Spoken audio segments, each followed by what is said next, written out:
Di sebuah desa terpencil yang jauh dari perkotaan, Ibu Pia hidup dengan keluarga kecilnya. Sebelum berangkat ke kota, Ibu Pia menyiapkan makanan di meja untuk keluarga tercinta.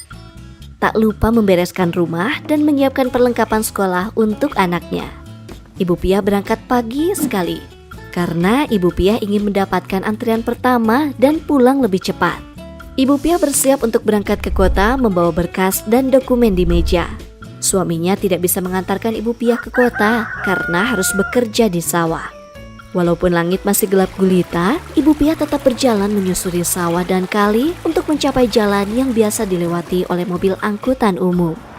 Setelah angkutan umum datang, Ibu Pia masuk dan harus rela duduk berdesakan dan menghirup bau tak sedap sepanjang perjalanan.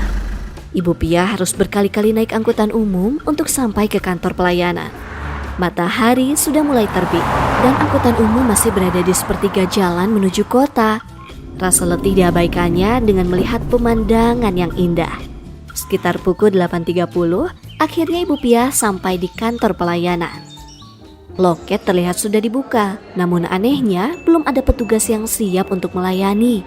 Malah terlihat beberapa petugas yang sedang berkerumun mengobrol dan ada juga yang menyeduh kopi. Alhasil, Ibu Pia hanya bisa menunggu di ruang tunggu. Akhirnya petugas datang dan pelayanan dimulai. Tiba saatnya Ibu Pia dipanggil. Ibu Pia mengutarakan maksud dan tujuan kedatangannya.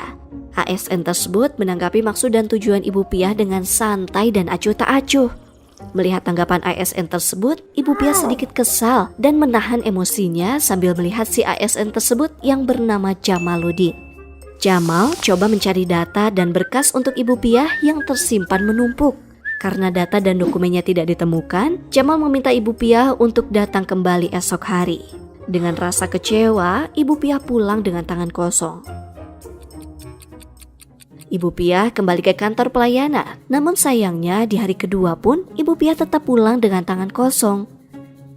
Di lain sisi, di salah satu pojok kota, Jamal pulang ke rumahnya yang terlihat modern, kokoh dan nyaman. Saat Jamal masuk, rumahnya terlihat berantakan dan ketika tudung saji dibuka, tak ada makanan yang tersaji di meja makan. Jamal kesal dan berpikir ibunya pergi keluar tanpa membersihkan dan menyiapkan makanan. Sampai akhirnya ibunya datang dengan wajah yang terlihat letih dan kelelahan. Jamal bingung dan bertanya apa yang terjadi kepada ibunya. Ibu Jamal menghela nafas lalu menceritakan apa yang sebenarnya telah terjadi. Ibu tadi mau mengurus berkas, tapi ternyata pelayanannya mengecewakan. Ibu capek sekali.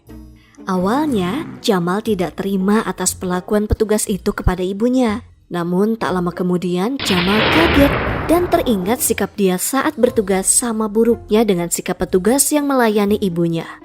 Jamal menyesal dan meminta maaf pada ibunya sambil menceritakan perilaku buruknya dan berjanji untuk melaksanakan tugasnya sebagai abdi negara dengan lebih baik.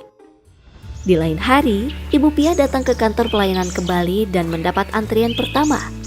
Ibu Pia kaget bercampur senang ketika tepat di jam 8 pagi sudah ada petugas yang siap untuk melayani. Petugas itu adalah Jamal yang telah datang lebih pagi. Dia secara sigap memanggil antrian pertama, yaitu Ibu Pia. Dengan wajah penuh senyum yang tulus, Jamal mempersilakan Ibu Pia untuk duduk. Dengan nada yang halus, Jamal meminta maaf secara tulus kepada Ibu Pia atas perlakuannya kemarin. Kemudian Jamal langsung melayani Ibu Pia dengan sebaik mungkin. Ibu Pia berterima kasih kepada Jamal karena telah memberikan pelayanan yang lebih baik dari sebelumnya. Lalu beliau berpamitan. Ibu Pia keluar dari kantor pelayanan dengan langkah ringan dan hati gembira.